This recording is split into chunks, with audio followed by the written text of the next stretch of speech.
What's up, guys? Welcome back to the YouTube channel. I'm over here at the shop at Mike's Garage, and we're going to be working on the Planetary stuff today. So hopefully we can get the transmission back together totally and ready to go back in the car in the next couple days. We are trying to race this weekend. We'll see how it goes. There's a lot of racing happening. I need to make some test passes. Zifford, Eric, and Donald Kent, they've got a race happening at 710. The original Digger Die location back at the track is smooth asphalt. It's pretty fast. That was my first experience with no prep, so we're going to go back there this weekend.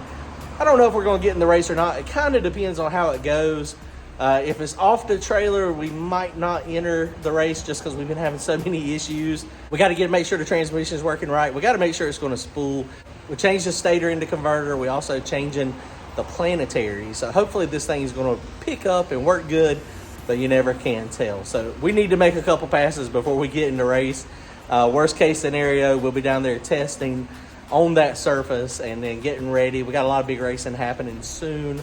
No Prep Kings is happening in like 3 weeks. So I got a lot we got to make happen. But let me show you what we got going on today. Show you the transmission rebuild. It's a basic Powerglide. I've showed y'all rebuilding it like every year now. So I don't know if you guys are still interested in that. But I am going to show you the difference between a 169 Planetary and a 180 Planetary. All right, guys, comment, like, and subscribe. Go to turbojohnracing.com. Grab yourself some merchandise. Appreciate it, guys. This is the Planetaries. This is my beat up 180s. And you can see these things have been through some abuse. A couple of my pins are not really in the right location. It snapped the heads off of it. And this is the 169 over here. Now, you remember we were kind of complaining about the noise. And remember also, this is a mismatched gear set. I think I got 3 different gears in here. So, you know, that's probably not a good thing. And of course, you can see this thing moving. But even when we get that thing in the right location, it's kind of noisy.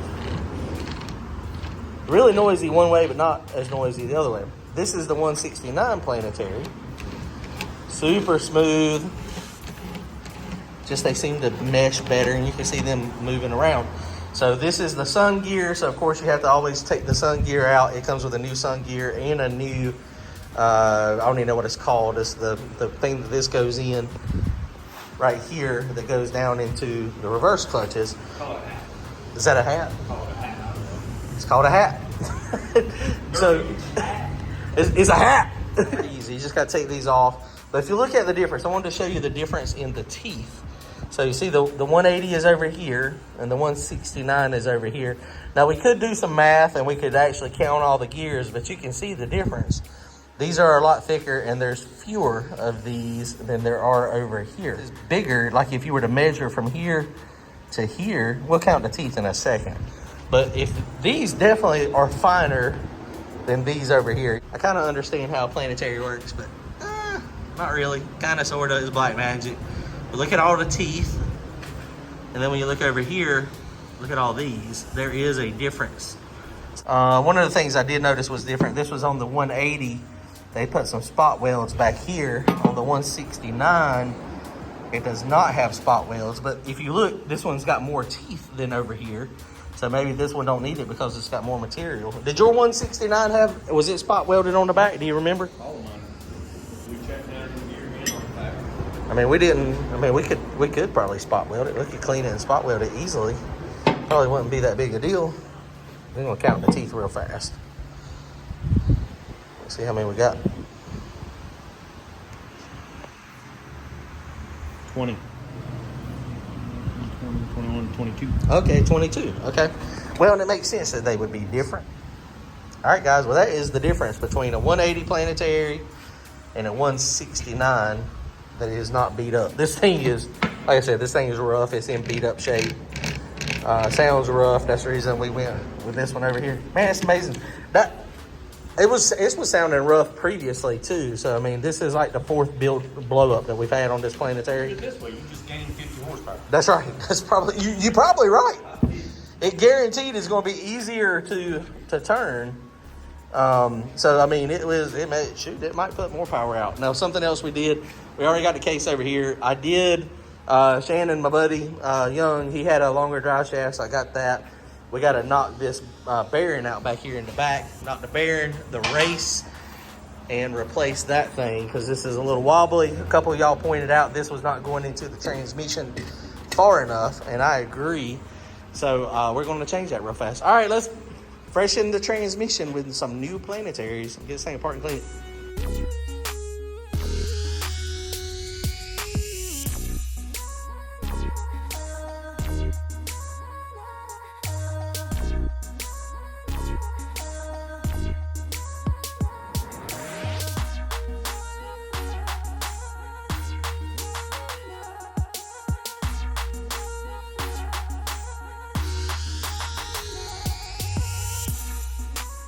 All right, guys. Well, that was a pain in the butt, wasn't it? How many times we go in and out with that thing? 5, 6 minutes. Time lapse looks like it happened in like 2 seconds. But this thing, the Planetary, the bushing, where it rides in the roller, it was a little too tight. So Mike went and got a, what was that, an orange Scotch-Brite pad? Medium Scotch-Brite pad.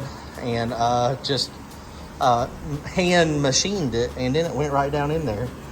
So, yeah, just a little snug, but it was fine once we got down in there. Brake. Hopefully, maybe this time I will have full parking brake and not optional brake. I mean, it looks like everything is lined up perfect. Nice and flat.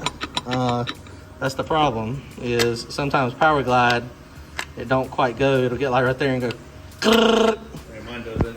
you know, but we don't care about park usually. As long as it works properly in first and second. So so we're good here.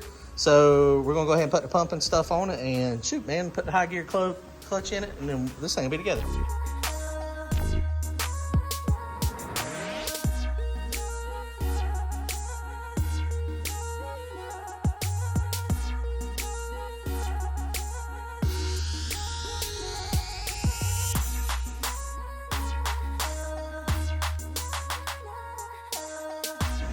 All right, guys, well, we're making some progress here. You always have the transmission setting like this when you're adjusting the band, is what I've always been told, and it's what I've always done, because it makes sure that the gravity is working like it should and the actual band is riding where it needs to on the drum.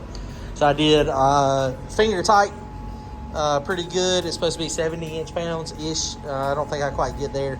And then 3.5 turns out. Is where you about where you want to be. Check thrust with a regular old dial indicator, basically just measuring off of this right here. We've got about 40 thousandths. It's a little on the looser side, but you know, that's where it's been. I haven't really had any issues. Well, I guess I did have issues, didn't I? They're out there about to start paving, so we're going to be stuck here for a few minutes, and I think we'll be all right. All right, well, all we got to do is put the tail shaft on it. I've already tightened up this and tail shaft on it, and then I need to put some glue around this too. This was dripping just a little bit when we had that in there. So put a little bit of glue around this and shoot, tail shaft and valve body, and we'll be set.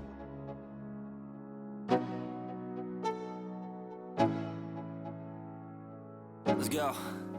Yeah. I'm like an addict, do I gotta have it. I ain't even playing, got a really bad habit. If it moves, gotta grab it. Fuse like a magnet, lose won't have it. All right, Mike, I appreciate you helping me out tonight. This was fun and exciting. Not really, but we have a transmission that is together. Mike has got some bad news on his Mopar. The Mopar gods have spoken. What have you heard so far? Basically, they told me I ruined the block. Bent the crankshaft, the billet crankshaft in 2 places, ruined 4 rods, cracked 4 pistons, and it still ran. And it still ran and had oil pressure. And wasn't knocking, wasn't doing anything. Burn up 4 rods just because the mains were all killed and it wasn't getting any oil. I mean, it's very possible that it just did all that damage right at the very end. But, I mean, we saw the spun bearings. He's going to take the block up to TKM, or one of his other buddies, Josh, has got a guy that may be able to fix the block. Danny said he didn't know if the block could be fixed or not. Crankshaft is possibly ruined. He might could send it to Shaft Tech. But crank is junk. So he is now currently trying to decide what to do. Also thinking about, we don't know. I mean, he doesn't know. I mean, yeah, some people, they they know and they tell you different things. That blower with a belt on it is possibly what could have, contributed. So he has ordered, what kind of chassis, what kind of gear drive did you order? Chris Austin. I think that was the same one that Randy had. That's what he said. It was Chris Austin. He said he liked it. Yeah, it was really nice. So, I mean, so he's ordered a gear drive. It'll be here. So now he's trying to contemplate, does he want to take the stock block motor to the track Thursday night or not? And I don't know that I would, but the money tree out back is dying. the money tree is dead. It is dying. So the Mopar gods are getting him. So he's got to figure out what he's going to do. So we got this thing ready. So transmission later on this week. We're going to try to stick this thing in maybe Wednesday, Thursday, or Friday night. Shouldn't be but a couple hours away from, getting it fired back up. One of the things we are going to do is on the internal and external dump valves, we are going to regulate the fluid flow just a little bit. The way they do it is, and this is the way everybody does it, that they drill and tap in the inside here, and you put orifices, you put jets in there so you can restrict the flow so it doesn't quite flow as much. So I think we're set. It's 169 Planetary. I'm excited. All right, guys, let's go racing this weekend. Hopefully we'll be at 7:10 on Saturday, making some shakedowns, possibly getting into racing if everything feels good. And then Mike might be racing somewhere soon too. So I may take it out, but we'll just probably turn it down. right, just turn it way down. We'll see. Knock the breath out of it and see what happens. All right, guys, comment, like, and subscribe. See y'all soon. Later. Bad habit, if it moves, gotta grab it. Fuse like a magnet, lose, won't have it till I'm doomed in a casket.